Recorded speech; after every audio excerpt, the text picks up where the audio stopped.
Have you recently read about sayings like game theory is in full swing, mainly due to the nation-state adoption now? Well, if you haven't, here's the explanation video of what that is all about. Game theory essentially branches out of mathematics and studies where there is an interaction with an outcome for participants depending on the action of others. Meaning, to give a Bitcoin example here, let's take the mining network. Bitcoin miner who validate the transactions and who play according to the rules incentivize to A, keep the network alive, and B, enable us to use Bitcoin. But on the other hand, you maybe have negative miners, let's call them, who are trying to attack the network somehow for a 51% attack or other reasons. Well, if you now get into detail and you compare if it's likely that the good miners continue doing what they do or the bad miners are able to attack, you would go into details and break down what the different advantages are.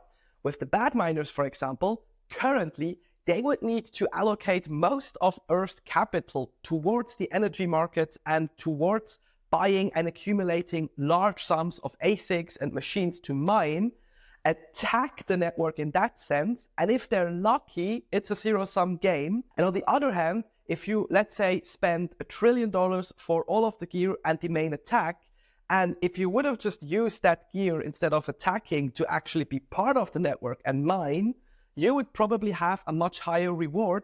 Therefore, the decision is quite easy. It doesn't make sense to attack. It actually makes more sense to mine and become a good miner, to keep to this simple explanation. This is what game theory is all about, and it actually breaks down into 3 key metrics. The first one are the players and decision makers. And now let's go a step further with another example in the Bitcoin community, and that is the one of nation-state adoption. Players such as El Salvador and Bhutan are amongst the first movers who decided to use Bitcoin as a currency to use in their own countries, such as we see as a legal tender in El Salvador, or to use as a reserve currency and to utilize excess energy as we see in Bhutan. These players have a key interest in actually using Bitcoin to improve their country's quality. However, on a global scale, they're very, very small. So you would have significant impact based on the success of these small countries if a large country comes into play. Let's say the US, for example. That is point number 1. So how big or how effective, let's say, are these players? I'll then recap everything in the end. Part 2 is the strategy of everything. What are the available choices for players? To get back to my example, El Salvador had to use Bitcoin to have a way out of the debt they were accumulating with the IMF and other loans. They then used this to gain attraction in tourism, economic attraction. They were able to, due to this attraction and new influx of capital, turn the country around. And now it's actually one of the safest places on Earth. The US, for example, if they were to decide to use Bitcoin as a reserve asset, doesn't really need that. Sure, everyone wants more security and everyone wants to get more out of stuff. However, they would look at this in the context of a financial vehicle to use to potentially back the dollar or to reduce debt. So the strategy plays a key role in who is doing what. And thirdly, those are the payoffs. That's what I explained in the first example with the miners. If there's no payoff in actually attacking the network, you might as well just mine. And if you combine everything now into one thing, this is where the whole game theory evolves. Let's stick to the nation-state adoption example.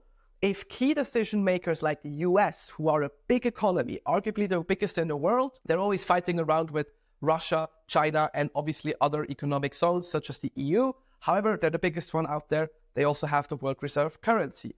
If they decide to use Bitcoin based on the success of the small players before, who use Bitcoin to secure their countries or to have more economical output, and they were rewarded in actually succeeding with a big return measured in fiat or a bigger return in the GDP. If the US, based on these decisions, takes their own actions and implements Bitcoin as a reserve currency, it will have a drip-down effect on other countries as well. If the US does this, maybe China has to follow because they feel like they're missing out. Or maybe in Europe, Germany has to follow because they also feel like they're missing out. So key players who maybe start out small and contribute a small portion to game theory by being pioneers and taking on the risks will actually be the ones who get the domino going and attract bigger players. But nevertheless, it's key to understand that once that ball gets going and rolling, and more people or even countries start adopting Bitcoin, the bigger the country and the bigger the player is, and the more effective the strategy is essentially to get more rewards out for them, the quicker game theory plays out.